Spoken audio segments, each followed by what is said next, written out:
Ladies and gentlemen, welcome back to another episode of Trans Joycast. I am your host, Kieran, he, him pronouns. And I'm Adam, he, him pronouns. And today we have a very special guest and good friend of ours. His name is Zach, and we'll let him introduce himself. Hi, my name is Zach Gaskins, also he, him pronouns, and I am the Senior Director of Tabletop Operations for Momocon. Do you get like a special, that's first of all, that'd be a big badge, a big name tag there for senior. I get a security badge with my face on it, which means I get into a few more places than others. Oh, fancy. Fancy. Do you wear a special outfit? Oh, no. My outfit is whatever's comfortable for over a 4-day stretch. For all 4 days? You just wear the one? No, I don't wear the same clothes over the 4 days, but it's like everything about me is comfort because I have to walk so many steps in and around everywhere. So, yeah, I do not cosplay. That's not my business. It is other people's business. It is cause business. Cause business. It's perfect. So, Zach, tell us a little bit about kind of the event that you do this for. Yep. So Momocon is a animation, comics, and gaming convention that is about to, I believe, celebrate its 20th anniversary. And I've been with it for at least 15 years. Oh, wow. Yeah. Basically, the convention originally started as a weekend gathering on Georgia Tech campus by their anime club. And along with that, all sorts of other nerdy things happen, such as role-playing games and dancing and other events. And so I did cosplay there in a bright orange jumpsuit because I was running a session of the role-playing game Paranoia, which is kind of like a Futurama THX 1138 thing. So it's like everything's goofy but also darkly serious.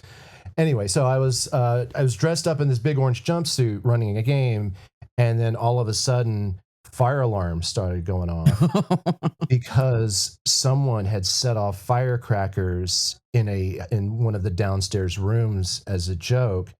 But according to school policy, the entire building had to be evacuated. And so the staff came by and they saw that I looked like someone that came from the physical plant and said, "We need you to help usher people and vendors out of the building safely. And you look like someone who has an authority they have to respect." So that is how I was, quote unquote, recruited into being on staff and as a volunteer for Momocon. You were voluntold. I was voluntold. And then over the course of the next few years, because of that incident, I started running regular game nights for the convention director, Jess Merriman. We got to be really, really good friends. And then throughout the growth of the convention, I took on larger roles in trying to grow the gaming portion of the convention, and ultimately promoting myself into positions of greater accountability, but less responsibility. The idea is that being I would come up with great ideas and I would delegate people who kick ass and are very good self-starters and that can be trusted. And so then on the day of the convention, all I really have to do is just generally ask people if they need any help and put out fires. And then I get to enjoy the rest of the thing. So that is my position. And Awesome. it's worked out really good. I've got a really great crew, and they are all just stellar. And if they're listening, they know who they are. Excellent. That's great. I love that you accidentally cosplayed a fire marshal of some sort. That's what I took away from this. Like I even had a big foam wrench. I mean, I don't know why anyone took it seriously. Also, that checks out. That's so good. I believe that your profile picture on my phone is a picture of you with some sort of colander on your head from cosplaying. No, that is a completely different thing. I was in a web series with a couple of friends. Oh, that's right. Called Star Command, right. and I basically was kind of like an alien, and at some point, and we were so cheap on props that all of our controls for helm and weapons and stuff were just bowls painted silver. And at some point, I just put one on my head and just did this weird look, and then that stuck. That's brilliant. I still got it. That's right. Now it lives in infamy. Yep. So one of the big reasons. Oh, I'm sorry, Adam. Go ahead. Yeah, you're going exactly where I was going to go. We're talking about this with Zach because we have a booth at Momocon coming up. That's right. Yeah. Congratulations. I think we knew some folks that were able to help us out there. Probably We did. Yes, I have to say, without in my mind that Jess, who is the director, is very much an ally, very pro-trans rights, and could not wait to give you the opportunity. I mean, obviously, we had to have the open table, but we did, and so it went right to you guys. That's super, super cool. We really appreciate it. It's going to be a lot of fun. Yeah. I'm learning fast what that's going to entail. I think we'll probably need a couple more debrief sessions with Zach to figure out what it is that we need to be wearing for our comfort. Apparently, orange jumpsuits. Orange jumpsuits, and everybody needs a foam wrench. That's right. I mean, no. Here's the thing: in terms of how Momocon is as a queer-friendly space, it already adopts people of very niche interests and cultures and people who want to express themselves creatively through the media that they enjoy. And that includes a great deal of, I'm just going to outright say it, drag. I mean, cosplay in a lot of ways is simply just drag. It's people putting on a persona and feeling good about being in that persona. And for people to also dress up in ways that their normal, mundane, default world lives might not make them comfortable enough to express. So it very much is kind of a freeing experience for a great number of people. I love the way you described that. Yeah, it was beautiful. Yeah, and one of the other reasons that we were really excited to talk with you in the context of the work that you do with Momocon is because Adam and I have always known you as just an incredible ally. And we wanted to talk, if you're okay with it, a little bit about what does being an ally mean to you personally? And yeah, I'll just leave the question there. So the first thing that immediately springs in my head, and especially since we're talking about this in terms of what do I think? The first thing is, it's not about me. That's like the first step of basically realizing how to be a good ally is to get your own ego out of the way. That no one is going to reward you. No one is going to give you a gold star. No one is going to invite you to a cookout. Like there's not an achievement to earn in this. And that, as some have more eloquently put it than I do, you can't call yourself an ally. It has to be something that people use to describe you in the third person. I love that. Because the moment you say that you're an ally, the next question should be, well, what qualifications, what criteria did you come up with versus what other people might have?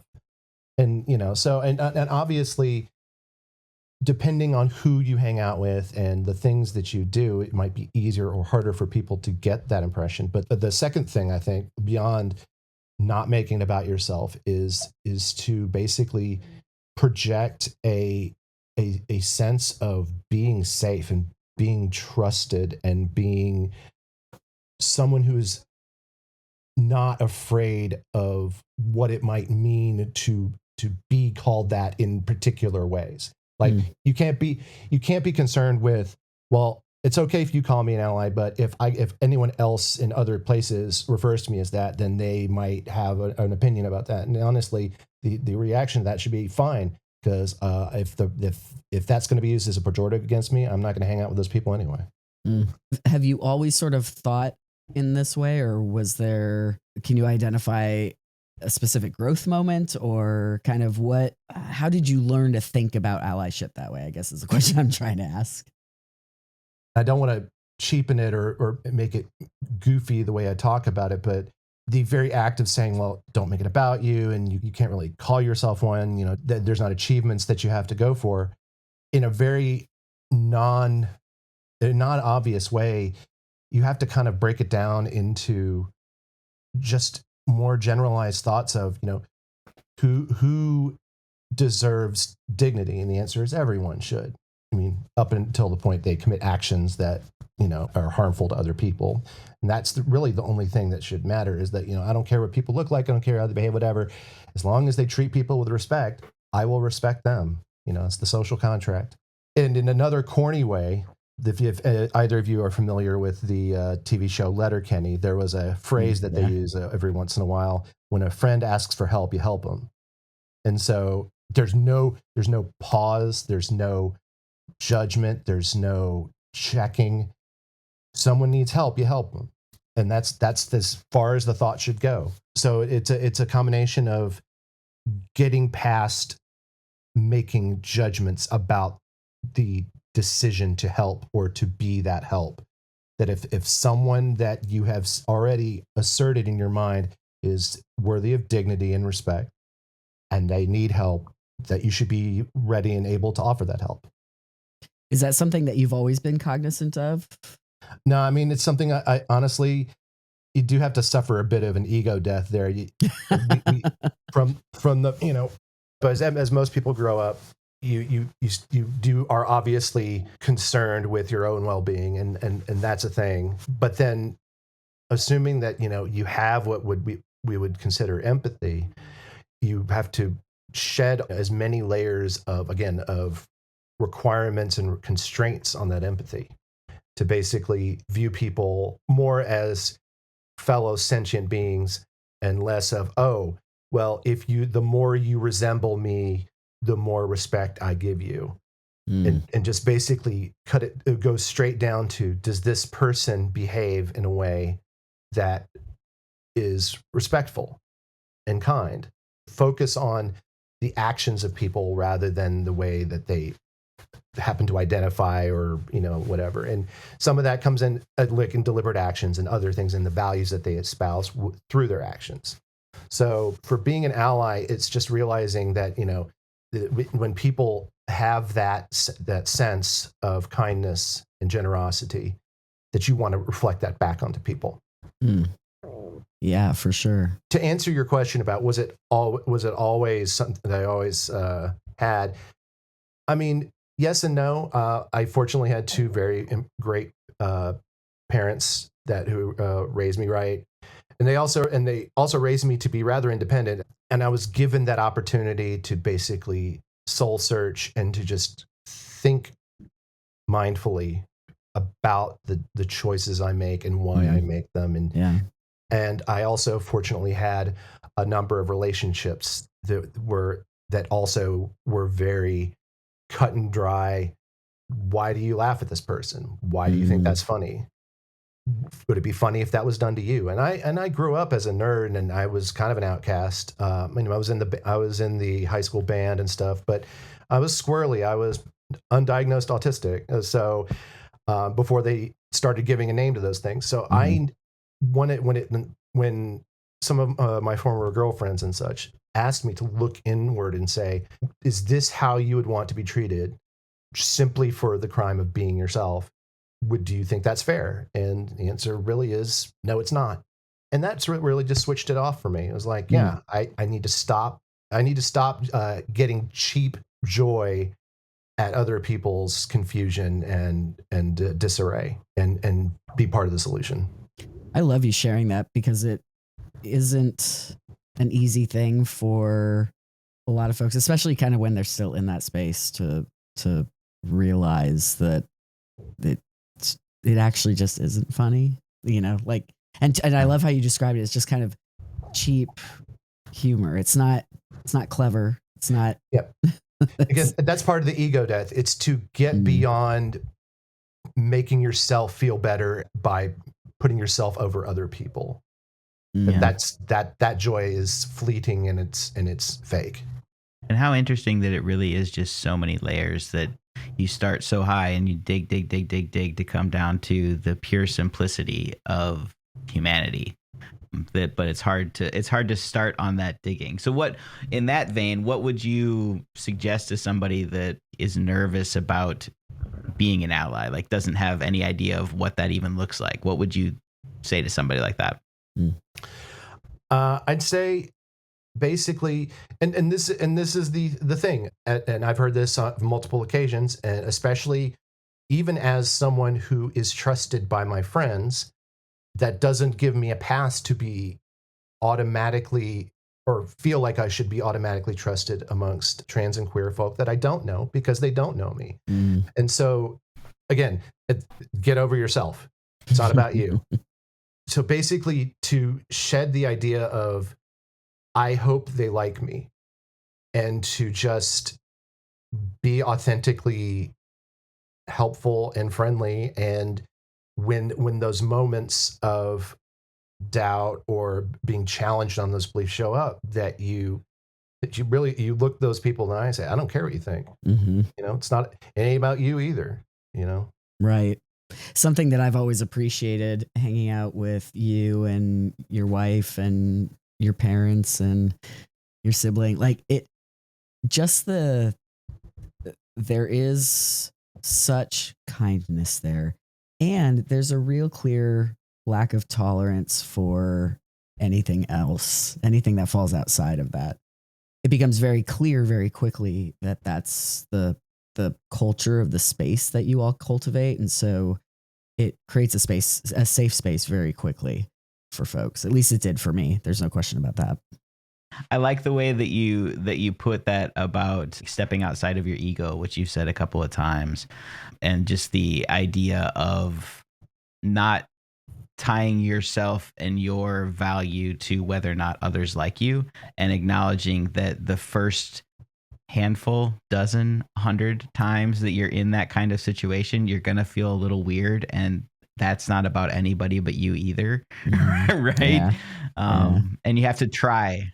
Anytime you do enter a space where you are the odd person, say entering a queer space, everyone's going to look at you going, are you here for yourself? Or are you here for us? Because we've seen both. True. Yeah. Very, very and true. what a way to think about it. If you like flip the record or whatever, that puts an ally in a position that a lot of queer people exist in almost all the time. So if you can grasp that kind of uncertainty, and maybe that can, to me, that helps me enter a situation where I'm uncertain, or a different community or a different group of people, and be like, yeah, but I'm a nice guy and we can just be, and that makes everything so much easier. Mm-hmm. So Zach, over the years, I know, and this might be a little hard to see just because you've been experiencing life through your own lens, of course. I'm curious as to how you think allyship has changed over the last few years in particular. I mean, I will say, outside of the obvious, I think now is a time where it is important that we don't let small things get in the way of the bigger things, but at the same time, we can't forget the small things. I think it's very easy to assume that just because a lot of what we're facing right now is an uphill battle against what seems to be a hegemonic project in progress, that in the act of resisting the current administration and some of the stuff that they're doing, that we don't physically kick anyone out for values that ultimately we should all be in favor of. We shouldn't think that somehow is distracting us from the goal. All these individual rights that we're all fighting for all sum up to a single message, which is, that we all deserve dignity and respect.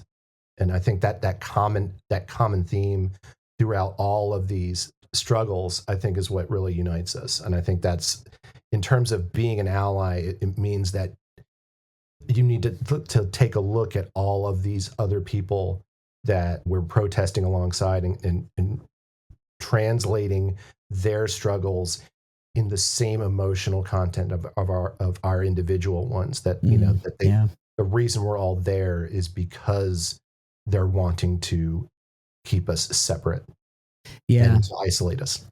What a great way to say that, the translating your emotions. Because I think a lot of people, it's easy to get hung up on, well, I don't understand.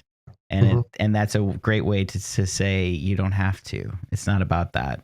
Right. Yeah, or to get used to the idea of saying, help me to understand, not to just say you're a distraction.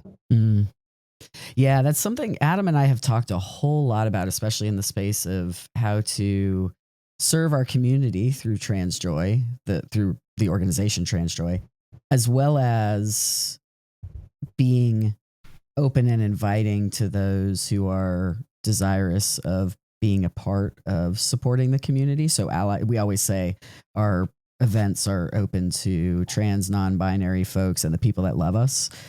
It would be really, really easy for us to cut off and just like create these walls around our community, which, don't get me wrong, there are absolutely moments where I want to be so protective of that for folks.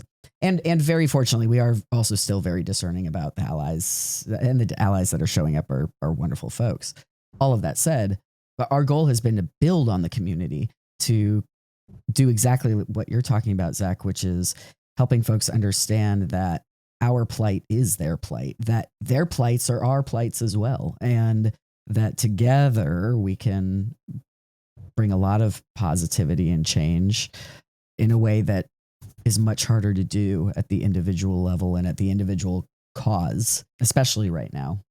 Do you think that it is like, are you finding that you're having different types of conversations? Are those conversations easier, harder, more at the surface, more off limits?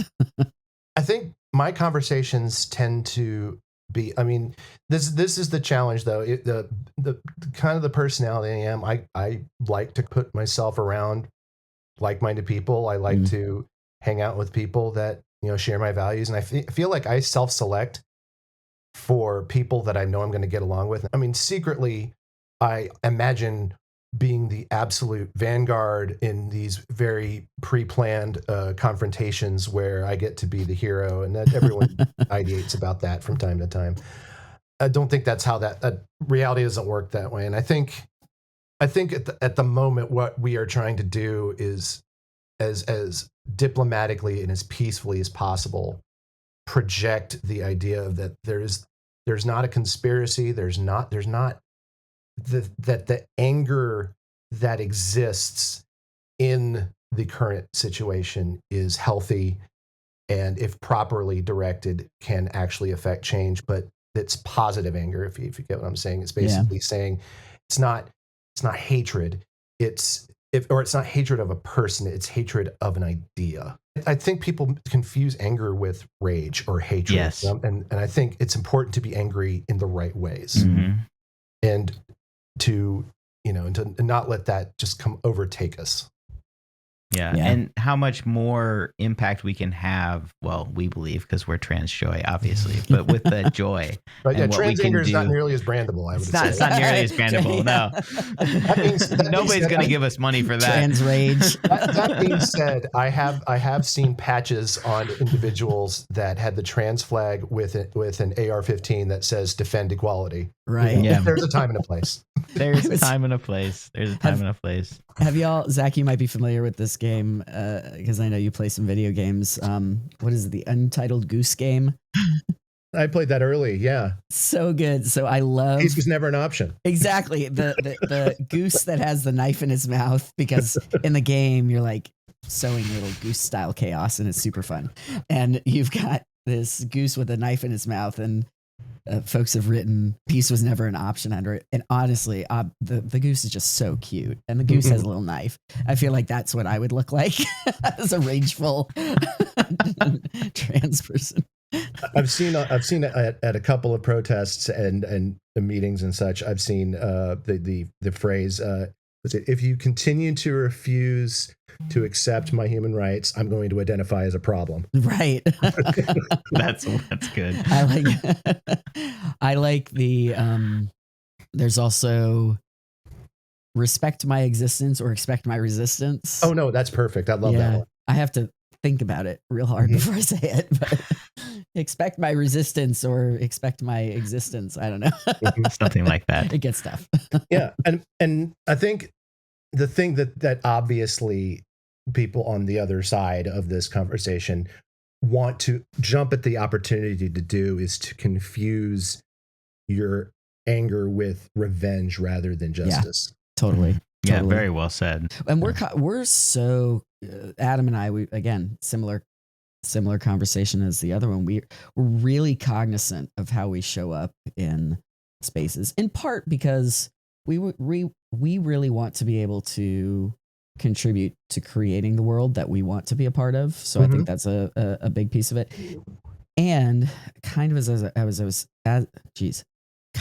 I was saying before, being able to invite folks in rather than othering people and making folks feel shame for thinking or feeling a certain way. That's not a way to invite people in for an adjustment of a mindset. To be clear, I also want to say, like, there's room for every kind of resistance that folks feel called to. This is just the way that we feel that we can be most impactful. Yeah.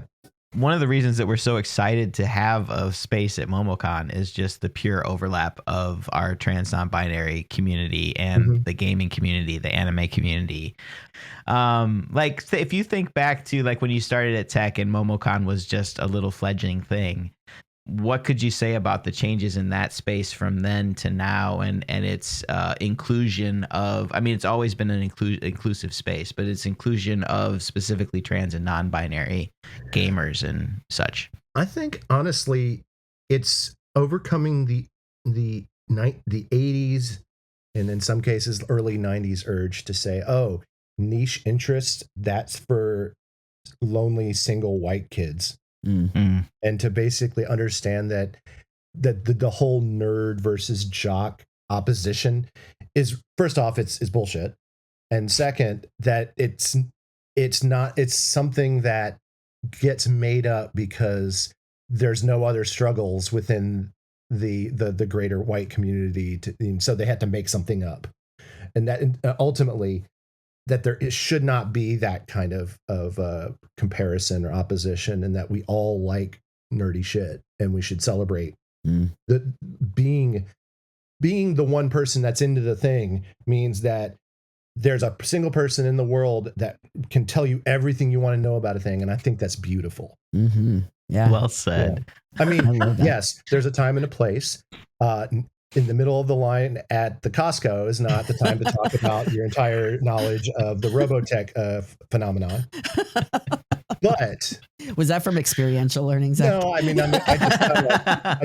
there's a well-known phrase in the role-playing game community, which is "Don't tell me about your character," because people love to express the creativity that they've come up with in telling their stories, and there are plenty of opportunities where that is welcomed, but you can't just spring it on people. Yeah, and really kind of takes away the magic.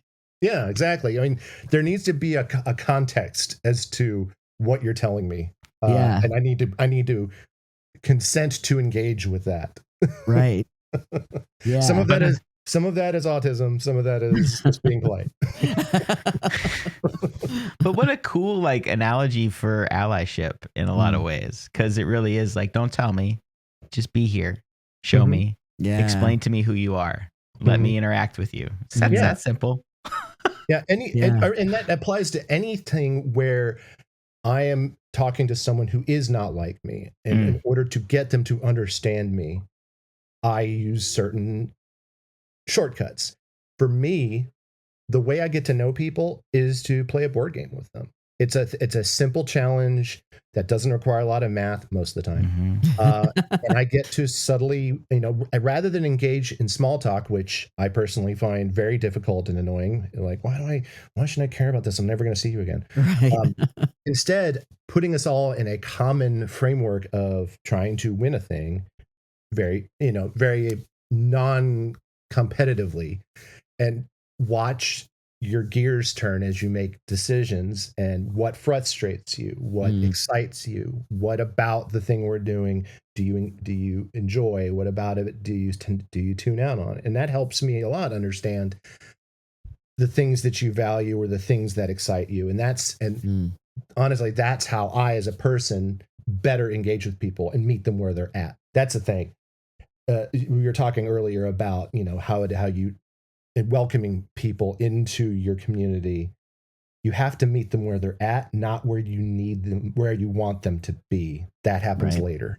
Yeah, I love that. That is such an insight into knowing you, Zach, and we've known you for years. And it makes total sense. One of the gifts that Zach brings into the world, and one way that it shows up is he is incredibly good about bringing people safely into a space to learn how to engage with each other through the mechanism of this game.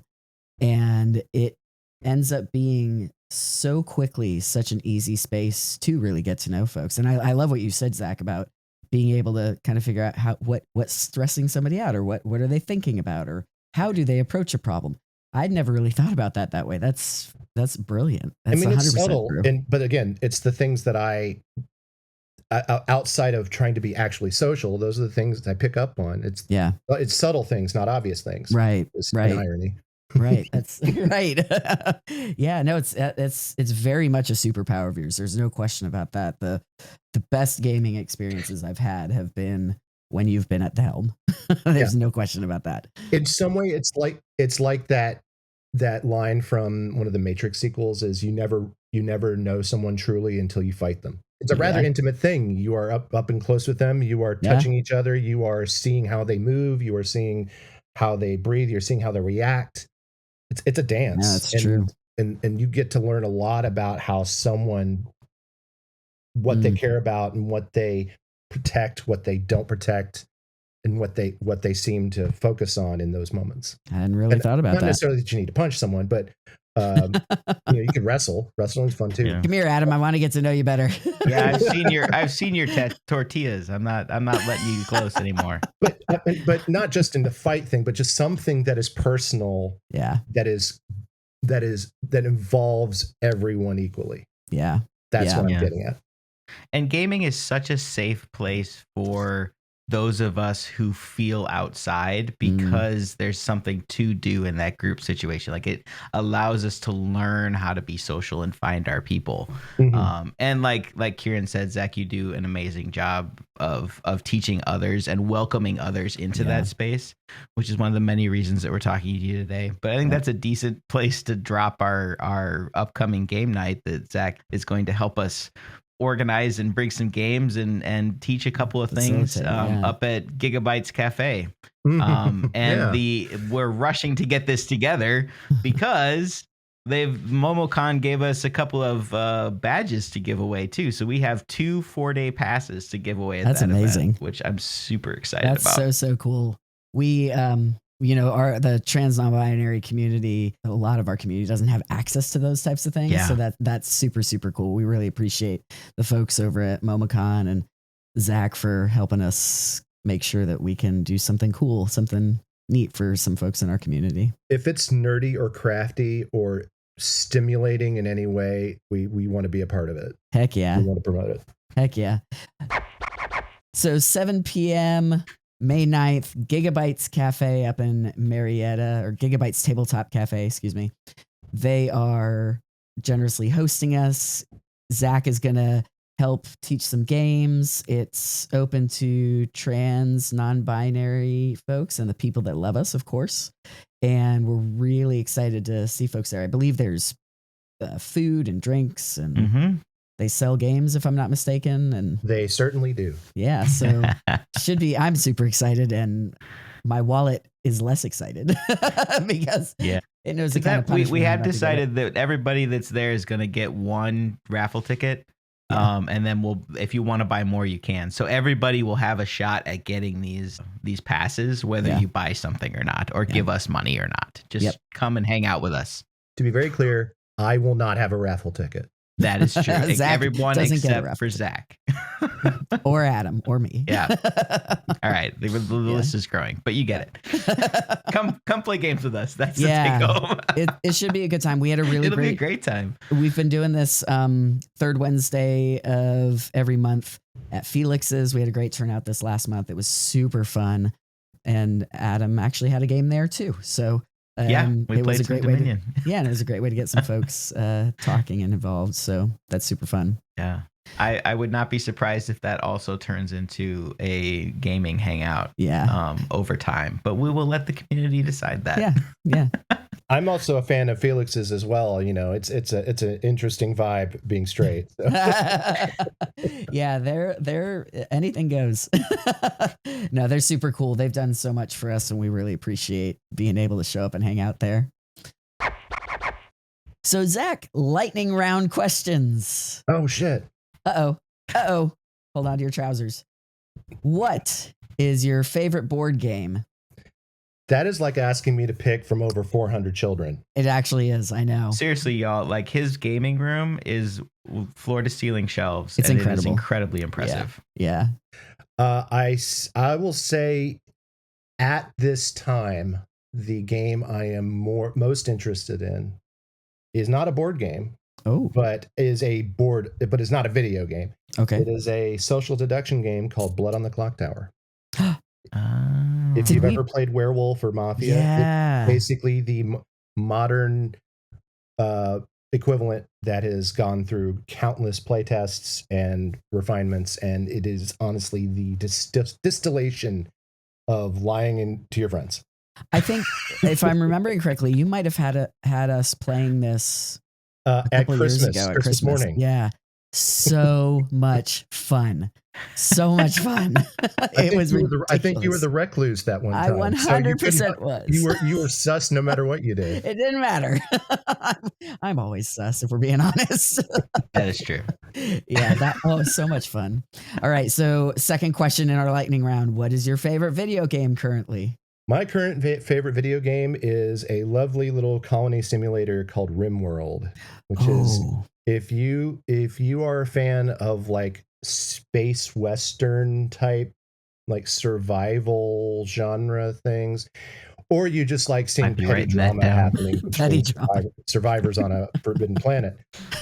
It is one of those great management games where you get to basically try and play in your perfect community and then watch the whims of fate just ruin it all. So it's like outer space SimCity. Yes, very much. It's SimCity with guns. Yeah. and giant creatures. Yeah. Okay. So I've played a little bit of that. I tried to play it on my Steam Deck, and the screen's just not big enough for it, really. Mm-hmm. And I was freaking terrible at it, like shocking. And I'm usually okay at those games, so I need to put a little more time into it on a bigger screen to figure it out.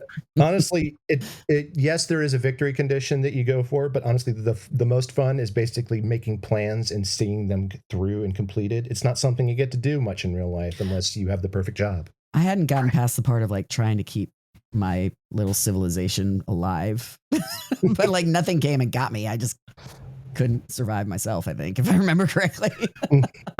So we got some work to do on that one. All right. And what is your favorite con snack? My favorite con snack is the quinoa salad that my wife makes because it is very easy to eat badly at a convention if you're not careful. It's basically just quinoa with diced up onions and peppers and chickpeas and olive oil, lemon juice, and feta cheese. It's healthy as hell, but tastes really good, and it doesn't load you down. And the quantity that I think I could eat that, we might be pushing the boundaries of healthy. Portions are important. Portions are important. The portions are. We might need to bring ourselves a cooler, Kieran. I'm thinking that too. Oh yeah, we do have a kitchenette in our hotel room. Oh, nice. Yeah. Cool. All right. So what, Zach, for those of us who have never been to Momocon, what is an unwritten rule that we should be aware of? The unwritten rule, especially if you've never gone before, and also if you're someone who forgets to do things in the midst of being excited and stimulated with all sorts of stuff. It's a little corny. It's the 3-2-1 rule. You must get 3 hours of sleep a night minimum. Okay. That's 2 sleep cycles. More is better, but 3, you must at least close your eyes for 3 hours. Okay. 2 full meals with macros. No, not just snacking the whole time, not just eating junk. Go somewhere, get proteins, get carbs, get fats. Yeah, okay. 1 shower a day with deodorant. That I will do. I swear to God, people don't do that. And if you think I'm being judgmental, you haven't been there. No, I can, yeah. It's not about We've comfort. It's shared about hotel rooms hygiene. before. Yeah. Yeah. If you do not wash yourself, you will transmit disease. You will be the problem. You will be the You'll problem. be patient zero.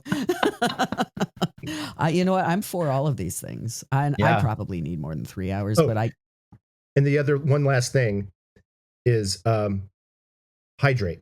yes. Bring a water bottle with you. Fill it out every time you pass by a fountain and your water bottle is not full. Fill it. Good idea. I love that. You will dehydrate yourself quickly just by walking around. Yeah, I believe that. So how big is the space that this is in? Oh God. I think I don't have the numbers. I'd be completely wrong about the numbers, but we are entirely in Hall B with a goodly portion of Hall C. And I think a couple of rooms in Hall A. And then we obviously have all of the convention space in the Omni North Tower. Wow. Okay. So, amazing how big it is. So definitely bring your water bottle. And wear comfortable shoes. Yeah. Okay. Shoes you can walk in. Okay. Because you will walk your feet off and it will hurt and it will not be fun. It sounds like this is going to be super cool. What type of, did you say already, Zach, what type of vendors and whatnot will be there? Oh, I mean, it's going to run the gamut. It's going to be lots of self-made, like crafters, people making outfits, hats, shirts. Oh, wow. There's a lot of people trading magic cards or things like that, or old anime videos or memorabilia. There'll be a couple of board game sellers here and there, or people selling like bespoke stuff you might see on Etsy, like perfumes, candles, that kind of thing. There are also places that sell services like massages and so forth. That one's great because we all get it. Everyone that's on Momocon staff gets a free massage. That's great. Good work. But yeah, so the vendor hall is going to be bigger than it ever has been, and it's just full of all these options. Again, your wallet's not going to like you very much. That's all right. But I guarantee you'll find the one thing that speaks to you, and then you get it. And there will also have a pretty healthy what's called artists alley. So it's basically people who do artwork. I'm looking forward to that. That is literally giving back to the community. That money goes straight back to the people who need it. That's amazing. All right, Adam, that's the first place we're checking out. Yeah. Awesome. Well, that's so exciting. And then the final lightning round question, Zach, is what game could be a metaphor for allyship or teamwork? I actually, since you clearly did not send me these questions beforehand, I would never have done that. This is off the top of my head. I would have to say the game Hanabi. Oh, okay. Hanabi is a cooperative game about being a bunch of fireworks technicians with hangovers. What are you trying to say about me?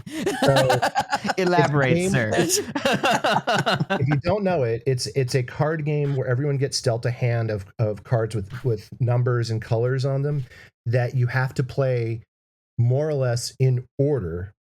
1, 2, 3, 4, 5 in each color, but all your cards face outward and you cannot look at them, and you cannot talk about what people have in their hands except through very specific protocols.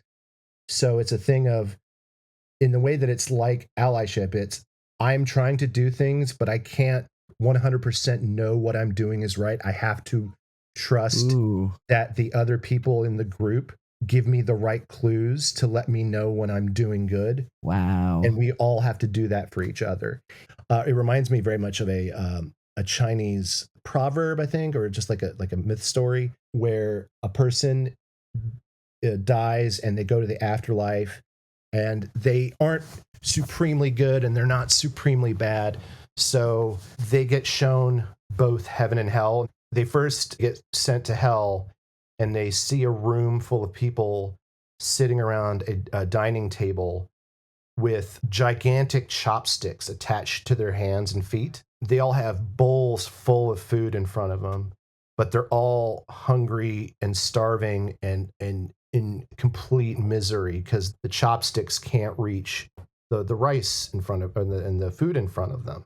And then he gets shown heaven, and it's the exact same room with the exact same table, the exact same food bowls, but all the bowls are empty. Everyone is full. Everyone is happy. And the person didn't quite understand until it was explained to him that in the room in heaven, everyone is using their really long chopsticks to feed other people. Mm. So it's the idea, how that relates to Hanabi is basically you have to focus on helping other people in order to win the game because you do not know what your own cards are. I love it. And now I have to play it. Oh, it's frustrating as hell, but it's a fun time. Zach's going to teach us. Oh, I will totally teach you. I'll teach you gigabytes. Yeah. That sounds great, man. Well, Zach, this has been awesome. Thank you so much for chatting with us. At the end of every podcast episode, we do a segment that allows us to talk about what our joy has been recently. So we'd love to invite you to share with us. What has your recent joy been? My recent joy has been finally finding an opportunity both at work and in my personal life to kind of knock out the list of things I need to get done.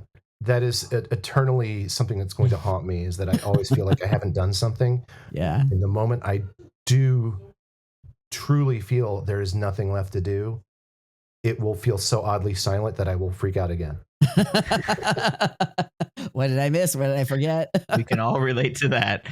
So in short, the joy I am experiencing right now is the joy of seeing a to-do list that is slowly coming to an empty state. Wow. I couldn't even Getting shit relate done. to that. Right. I do a lot of the getting 3/4 of something done, then getting distracted and moving on to something else, getting that thing done, and then having to be like, wait, did I ever finish anything? It's a whole thing. And we often say our to-do list meet in Midtown. So That's true. Our to-do list meet in Midtown. That's right. Adam and I generally are codependent in terms of our to-do lists. So, yeah. in a healthy way, I think so. Adam, what's been your joy lately? What's been my joy? So we had Trans Day of Visibility, and we met a whole bunch of really amazing people there. But one in particular that has already started volunteering with us has been really helpful to us. And I've met him and his now wife because they got married yesterday, and they came over for dinner and on Friday, and we got to celebrate a little bit. And yeah, it's just really That's great to see amazing. our community grow in that kind of pure, just love and joy of knowing each other. Yeah. And Well, so yeah, it was really great. I Made know me who happy. they are. Congrats to them. Sending so much love. That is absolutely beautiful. So good. How about you? My joy, I played flag football yesterday, and we had our like semifinals. What do we call that? Playoffs. Thank you. I got you. I was so excited I couldn't even talk about it. We have our playoffs yesterday, and so that means if you win, depending on seeding, you have a first playoff game. And if you win that first playoff game, you go and play the team that didn't have a morning game because they had a really good season. We were 2-6, which means that we lost 6 games and we won 2 this season. And So you had to play the first game, you're saying? we had to play the first game. I showed up totally by accident. My alarm, I'd set it for the PM instead of the AM. And thank God I got up in time to get to the game on time, but I had like 10 minutes of warm up. And I played the best 2 games of my entire career of definitely football. It was probably up there with my soccer career too, to be fair. I was so proud of having caught a couple balls for extra points. I was a maniac pulling flags. It just felt so good to finally feel like I've figured and unlocked some of the way to use my body in that space, and like even just where to be positioned. And there's a lot of good teachers in that space who have helped me kind of work that stuff out. And we're going into the finals next week. So I don't know. I'm still riding that high just because I'm so proud of how the team did after such a challenging regular season. Every single game was so close, and we really were getting better every game. So was every other team. So getting a good solid 2 games in a row, and they were just really competitive games. I don't know. It's a lot of fun. And it's also, my game aside, it's super fun. I had heard a story about a guy who had caught his very first ever catch in this game where they're trying to get into the finals. And it was a bomb. Like, he's never caught anything before. So I've got goosebumps even talking about it. Being able to see folks who haven't been able to do these things before get an opportunity to show up and be proud of themselves and have other people cheering for them on every team. I don't know. It's so cool. That kind of stuff I just really get a charge out of. So yeah. We've talked a number of times just about the simple importance of doing those kinds of things in these bodies as ourselves, without the weight, without everything else. And knowing that people there know us and you've become a part of a team and a part of a community. The longer that you stay, the more entrenched you're able to get in that space. And it just keeps growing and growing, and more people are finding it and having a good time. So that's been my joy. If you can't tell, I'm still riding. Yeah, you're high on that. I am. It was so, I'm not ashamed to say I'm super proud of how I did. And I'm super proud of how my team played. Yeah. So great.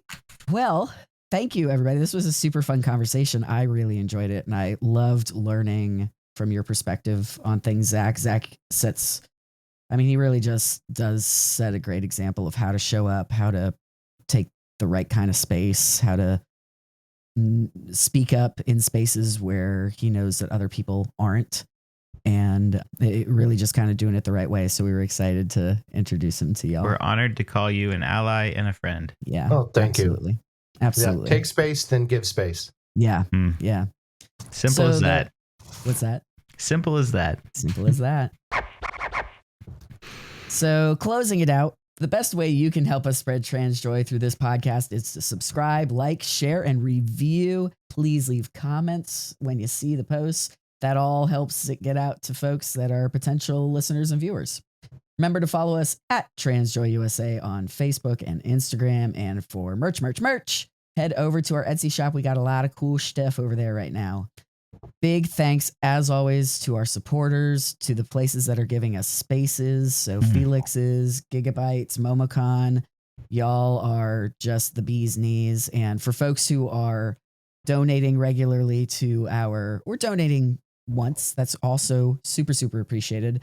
All of that is allowing us to continue to put on these types of programs for folks, be able to offer places and spaces for our community to gather, and it means the absolute world.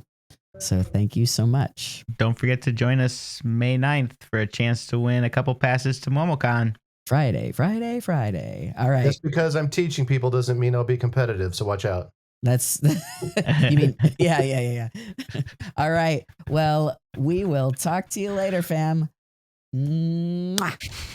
Till next time.